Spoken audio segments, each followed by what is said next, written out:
The Apollo University, University of Leicester. 35 lakhs fees for 3-year BEng UK. అసలు sir Pawan Kalyan గారిది ఒక్క buzz రావాలి కానీ అది ట్రెండింగ్ అయిపోతుంది అంతే. అంత క్రేజ్ ఆయనకి, అంత ఫాలోయింగ్ ఆయనకి. బేసికల్గా సార్ యాజ్ అ ప్రొడ్యూసర్ ఈ ప్రాజెక్ట్ విషయంలో డ్యూరేషన్ కావచ్చు, ఇన్ని ఇయర్స్ ట్రావెల్ చేయడం కావచ్చు, అప్స్ అండ్ డౌన్స్ కావచ్చు, మీకు బాగా toughest challenge being a producer of Harihara Veeramallu సినిమాకి ఏమనిపించింది సార్? ఏ సిచ్యువేషన్ అనిపించింది? నాకు ద లాంగ్ జర్నీ అందరికీ తెలిసిందే. ఎందుకంటే మధ్యలో కరోనా వచ్చినప్పుడు అందరం అసలు ఇక్కడ లేవు, కనెక్షనే లేదు అక్కడ. మళ్ళీ సెకండ్ కరోనా అప్పుడు కళ్యాణ్ గారు కూడా కరోనా వచ్చింది. ఆయన బాగా ఫేస్ చేశారు. చాలామంది ఆయన రికవర్ అవ్వాలని మేము అనుకున్నాం. టైం పట్టింది. రికవర్ అయిన తర్వాత అప్పుడు భీమ్లా నాయక్, హరిహర వీరమల్లు రెండు ప్యారలల్గా చేస్తున్నారు. అప్పుడు ఆఫ్టర్ కోవిడ్ అంత ఇమీడియట్ రికవర్ ముందు ఒక సినిమాని ఫినిష్ చేసి దాని ముందు అది రిలీజ్ చేద్దాం. తర్వాత చాలా టైం బట్టి తర్వాత మా షూటింగ్ వచ్చారు.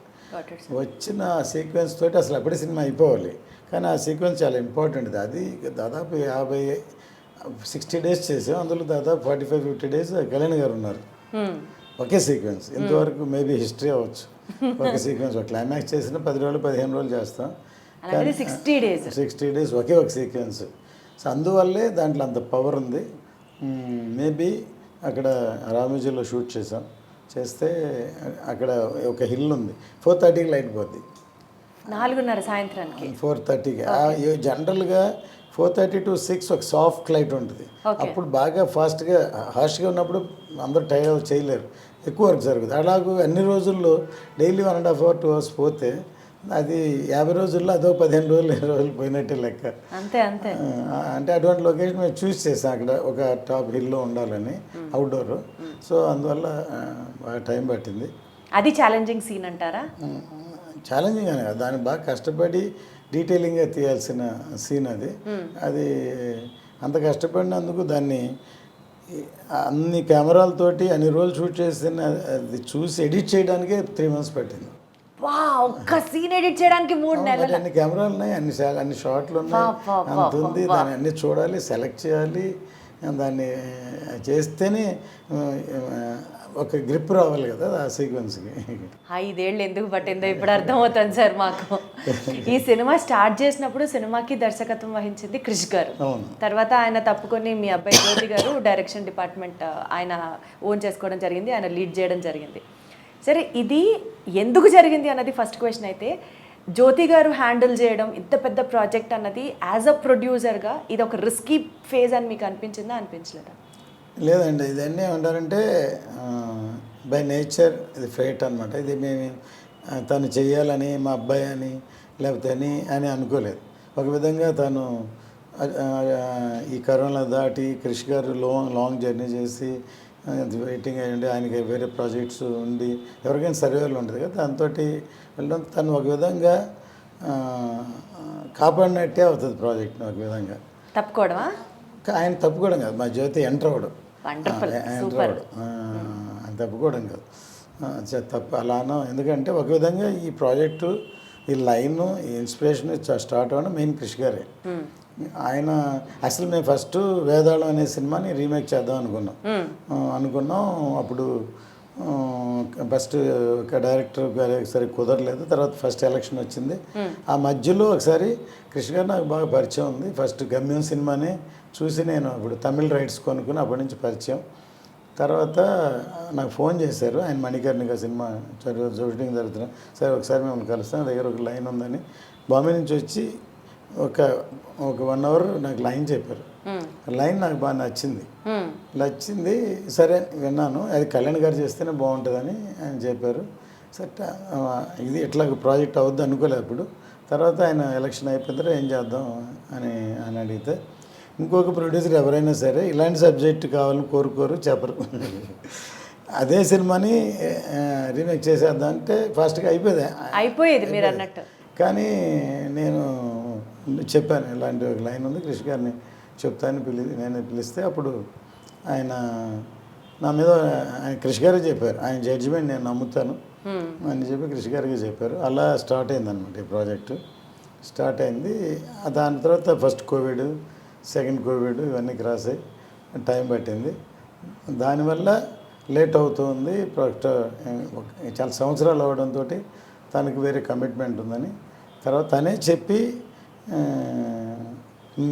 తన ఇష్టపరంగా తన జ్యోతిని చేయమని తనే జ్యోతి గారు రెస్పాన్సిబిలిటీ తీసుకున్నప్పటి నుంచి ఇంకా ఎంత అంటే ఒక డైరెక్టర్ ఒక ప్రాజెక్ట్ని సగం కాలం నడిపించిన తర్వాత ఆ బాధ్యత తీసుకోవడం అనేది ఇంకా ఎక్కువ ప్రెషర్. అసలు యాక్చువల్గా మేము ఫుల్ కథని ఇంకా ఇంకా రాలేదు, చేద్దాం అనుకున్నాం. సరే టైం డ్యూరేషన్ అవ్వడం, తర్వాత ఎక్కువ సీక్వెన్స్ని ఆల్రెడీ ప్రీ క్లైమాక్స్గా ఇప్పుడు వాడింది అంతవరకు ఉంది. ఫస్ట్ హాఫ్లో చేసాం, ఇంతవరకు చేసాం. నేను పార్ట్ 1 చేద్దామని జ్యోతి ఎంటర్ అయిన తర్వాత అనుకున్న తర్వాత పార్ట్ 1 చేద్దాం అనుకొని దాన్ని అంత ఫుల్ఫిల్ చేయాలి, తర్వాత అంత స్ట్రాంగ్గా చెప్పాలి, దాన్ని చేయాలి. సీక్వెన్స్ షూట్ చేసాం. తను ఎంటర్ అయిన తర్వాత తను బేసిక్లీ రైటర్. తను చదువుకునేటప్పుడే +2 చదువుతున్నప్పుడే స్నేహం కోసం స్క్రిప్ట్ ఇచ్చాడు తనకి. అప్పుడు ఆ స్క్రిప్టే చూస్తే ఒక ఫ్రెండ్షిప్ గురించి సబ్జెక్ట్ స్నేహం కోసం. అది ఒక ఎల్డర్లీ పీపుల్, మెచ్యూర్డ్ పీపుల్ రాసేది.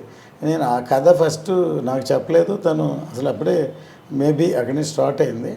మేము ఒక డిస్కషన్లో ఉంటే కేఎస్ రవికుమార్ గారు డైరెక్టర్, దానికి డిస్కషన్లో ఉంటే నేను ఎందుకు మా అబ్బాయి కూడా ఇప్పుడెప్పుడు స్కూల్లో చదువుతున్నాడు, ఏదో ప్లే రాసి అందరూ చేస్తూ మేమని పిలవండి డిస్కషన్ పిలిస్తే మేము చేసేదే తనకి నచ్చలేదు. 1 డేలో ఆ కథ అనుకొని డైరెక్టర్ నెక్స్ట్ వస్తే మేము లేము డైరెక్టర్కి చెప్పాడు.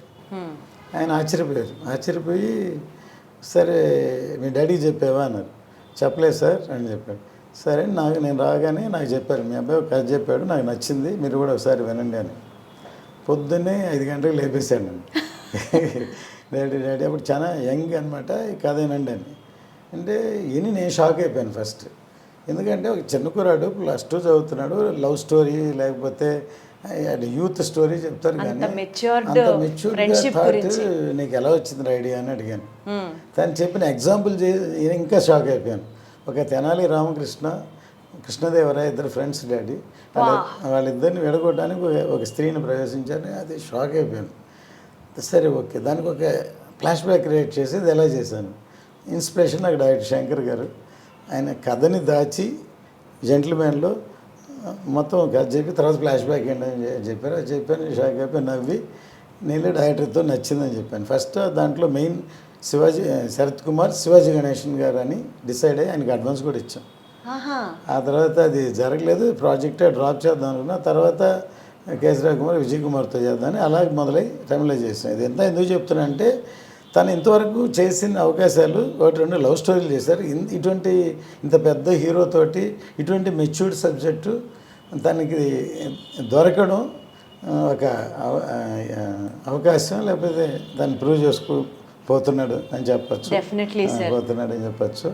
ప్లస్ ఇది కథ ఒక పరంగా ఒక పైగా అయితే టెక్నాలజీ ఏంటంటే మా బ్యానరే ఇవాళ CG గ్రాఫిక్స్ అనేది ఇండియన్ స్క్రీన్లో తీసుకొచ్చిందే మేము భారతీయుడు అప్పుడు హాంకాంగ్లో చేసాం. అప్పుడు వెంకీ అని ఒక ఆయన కోఆర్డినేటర్ శంకర్ గారు, ఆయన ద్వారా ఆయనతో చేసాం. ఆ తర్వాత ఇండియన్ ఆర్టిస్ట్ అని వాళ్ళని మేము చిన్న వర్క్లు ఇచ్చి మా కంపెనీ మేమే డెవలప్ చేసాం. వాళ్ళని నేను మన శ్రీనివాసన్, కమల్ కണ്ണన్ వెళ్ళి శంకర్ గారికి పరిచయం చేశాను. ఎందుకంటే ఆయన ఇప్పుడు హాలీవుడ్, ఫారిన్ సార్ వీళ్ళు చాలా బాగా చేస్తారు సార్ ప్లీజ్ అని మా బాయ్స్ సినిమాలో వాళ్ళకి వెబ్సైట్ ఆయన బాగా నచ్చేసి అక్కడి నుంచి శంకర్ గారితో ట్రావెల్ చేయడం మొదలు పెడితే అక్కడి నుంచి రాజమౌళి గారు మగధీర అక్కడి నుంచి ఇక్కడికి అడాప్ట్ అయ్యారు. Maybe I'm feeling proud. ఎందుకంటే ఇవాళ నార్త్ ఇండియా కంటే సౌత్ ఇండియాలో టెక్నికల్గా అడ్వాన్స్గా వేరే లెవెల్ బాహుబలి, త్రిబులార్లు, లేకపోతే మగధీరాలు, లేకపోతే ఇప్పుడు హరిహర వీరమల్ లాంటి సినిమాలు టెక్నికల్గా అడ్వాన్స్గా రావాలంటే నేనే ఒక గ్రాఫిక్స్ యూనిట్, ఒక పెద్ద స్టూడియో పెడదామని ముందే ప్లాన్ చేసి హాలీవుడ్లో ఒక ఎక్విప్మెంట్ కూడా అప్పుడు అడ్వాన్స్ ఇచ్చాను నేను. కానీ అది జరగలేదు. కానీ ఇప్పుడు చెప్తున్న ఈ సినిమా తర్వాత ఒక ఫిలిం ఇన్స్టిట్యూట్ ప్లస్ ఒక స్టూడియో, ఒక గ్రాండ్ లెవెల్గా ఫ్యూచర్ టెక్నాలజీ వచ్చేటట్టు చేయాలని, అంటే ఫుల్ టైం దాంట్లోనే ఉండి చేయాలని ఒక అంబిషన్. అది మేబీ జరుగుతుందో జరగదో, బట్ మై అంబిషన్ అనమాట. బట్ ఒక స్టెప్ అయితే, ఒక ఆలోచన ఫిక్స్ చేయడంతో అయితే ఒక ఇనిషియేషన్ స్టార్ట్ అయిందనే చెప్పొచ్చు. Wonderful sir. సార్ బేసికల్గా ఈ first part sword versus spirit అని చెప్పి స్టార్ట్ చేస్తున్నారు. సో ఇక్కడతో స్టోరీ ఏంటి అన్నది తెలియకపోయినా బట్ స్టిల్ ఎంత ఇగ్నైటెడ్గా ఉంటుందో మాకు అర్థమవుతుంది. పార్ట్ 2లో ఏముండబోతుంది సార్? దీని కంటిన్యూషన్ ఉంటుంది ఖచ్చితంగా. ఇది ఎందుకంటే ఇది అబ్రప్ట్గా అన్ఫినిషింగ్గానే అవుతుంది. ఏం జరుగుతుందని క్యూరియాసిటీ, బాహుబలి కట్టప్ప ఎందుకు చంపాడు అలాంటిది ఒక ఇంట్రెస్టింగ్ ట్విస్ట్ ఇందులో కూడా ఉంటుంది అనమాట. అందుకని సెకండ్ పార్ట్లో ఏమవుతుంది అనేది ఉంటుంది అని డెఫినెట్ క్యూరియాసిటీ ఉంటుంది. ఇప్పుడు ఈ స్వాడ్ వర్సెస్ స్పిరిట్ అనే క్యాప్షన్ మా జ్యోతే చేశాడు. అంటే ఇప్పుడు ఎంటర్ అయిన తర్వాత ఇది ముందు మామూలుగా ఒక కథలాగా అనుకున్నాం, తర్వాత దానికి వేరే ట్రీట్మెంటు, వేరే ట్రావెలింగ్, వేరే ఇవన్నీ, తర్వాత అసలు ఈ కథ ఇతివృత్తం ఏంటి అనేది బిగినింగ్ ఇన్ బిట్వీన్ కథను కూడా మళ్ళీ ఇప్పుడు అప్సెట్ సపరేట్ తీసాం, దాన్ని తనే చేశాడు. ఇప్పుడు రేపు పొద్దున సినిమా అయిన తర్వాత కృషి గారు చూపిస్తాం. ఆయన కూడా ఆయన అనుకున్న కథకి దీనికి ఎంత తేడా ఉందనుకుంటారు. మారిందా సార్? అంటే మధ్యలో డైరెక్టర్ మారిన తర్వాత స్టోరీ లైన్ కూడా మారిందంటారా? లైన్ అదే, దానికి వెళ్ళే ట్రావెలింగ్, ట్రీట్మెంట్, చెప్పే విధానం అన్ని మారిపోయింది. డెఫినెట్లీ ఒక్కొక్కరికి డిఫరెన్స్ ఉంటుంది కాబట్టి. సార్ బేసికలీ ఇది చాలా హై బడ్జెట్ ఫిల్మ్ అన్నది అర్థమవుతుంది. పాన్ ఇండియా సినిమా అంటే తెలుస్తుంది. రిస్క్ లాగా అనిపించలేదా సార్? పవన్ కళ్యాణ్ గారి మార్కెట్కి ఇది పెట్టచ్చు, ఉండొచ్చు అని మీరు ఒక స్టెప్ ధైర్యంగా వేసారా? ఆ ఫీలింగ్ ఉండిందా? అప్పుడు కాదు, ఎప్పుడూ ఉంటుందండి. ఎందుకంటే ఇప్పుడు 2 విధాలు సినిమా తీయడం. నేను ఎప్పుడు చెప్తాను, ఒకటి ఒక హీరోని మార్కెటింగ్ ఉన్న ఎనీ హీరో, నేను తమిళ్లో తీసాను, తెలుగులో తీసాను, హిందీలో కూడా తీసాను.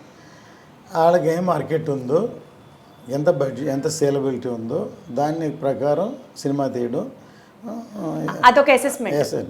ఇంకోటి స్క్రిప్ట్ ఏం డిమాండ్ చేస్తుందో అంతవరకు మ్యాక్సిమం ఎక్స్టెండ్ చేస్తాం. అప్పుడు ఏమవుతుందంటే అంత రేంజ్కి అమ్మలేం. మనం చేసాం, కానీ ప్రీవియస్ ఎవరైనా సరే ప్రీవియస్ బిజినెస్ ఎంత, ఆ హీరోతో ఎంత అయింది, దానికంటే ఒక 10% ఎక్కువ కొనడానికి మేబీ కాంబినేషన్, లేకపోతే ఈ బ్యానర్లు బాగా తీస్తా లేకపోతే అని అని అనుకుంటారు. కానీ మనం దాన్ని మించి ఖర్చు పెడితే అది నిలబెట్టి దాన్ని ఇప్పుడు దాకా అది బాగుంటుందని మన రేపొద్దున ట్రైలర్స్ ఇవన్నీ ఆ కలరంతో వచ్చే నమ్మకం క్రియేట్ చేశాక బిజినెస్ చేయాలి. నేను ఫస్ట్ టైం సౌత్ ఇండియాలో, అంతకుముందు అవుట్రేట్ ఆర్ డిస్ట్రిబ్యూషన్, ఈ రెండే ఉండేవి మన తమిళ్లో కానీ తెలుగు కానీ. సౌత్ ఇండియాలో డిస్ట్రిబ్యూషన్ కానీ అవుట్రేట్ కానీ. ఫస్ట్ ఎంజీ అని తీసుకొచ్చింది సౌత్ ఇండియాలో.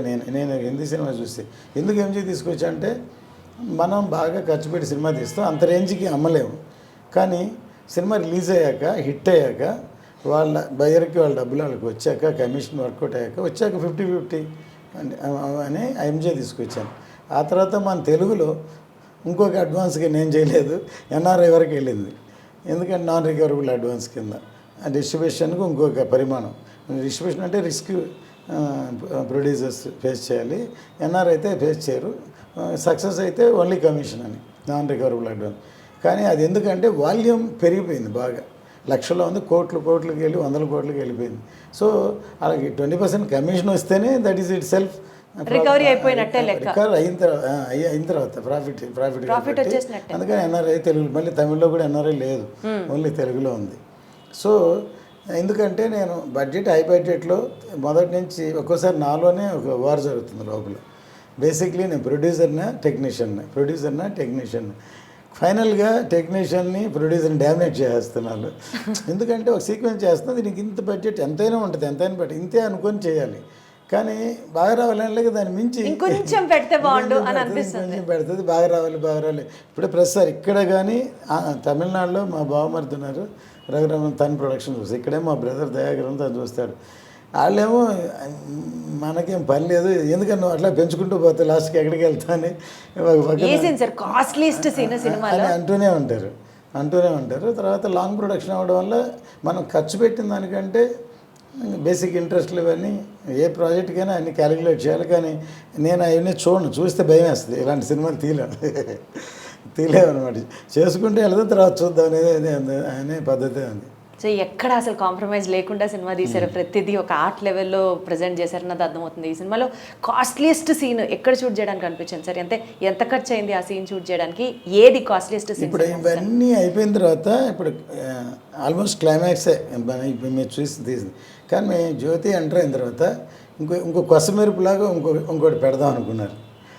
అది టెక్నికల్గా అడ్వాన్స్గా ఉంటుంది. సరే అది లేకపోయినా సినిమా అయిపోయింది. యాక్చువల్గా సినిమా అది లేకపోయినా సూపర్ హిట్ అవుతుంది. కానీ మార్క్ ఉండాలి అని ఇంకో లెవెల్కి ఉండాలని దాని ఒక్కదానికే ఇప్పుడు ఒక సీక్వెన్స్కి అంతకుముందు 50-60 రోజులు చేసింది ఒక ఎత్తు అయితే ఇది టెక్నికల్గా దానికే 15-20 crores ఒక సీక్వెన్స్కే ఖర్చు పెట్టాను. ఇప్పుడు ఆ గ్రాఫిక్స్ ఇరాన్లో జరుగుతుంది, హాట్గా వస్తుంది అనమాట. ఒక సీన్కి ఒక సీక్వెన్స్ కోసం 20 crores, మోర్ దాన్ 20 crores. సరే, అసలు ఆ సినిమా మీద ఎక్స్పెక్టేషన్స్ ఆడియన్స్కి మీరు ఒక్కొక్క పాయింట్ చెప్తుంటే ఇంకా వేరే లెవెల్ వెళ్ళిపోతున్నాయి.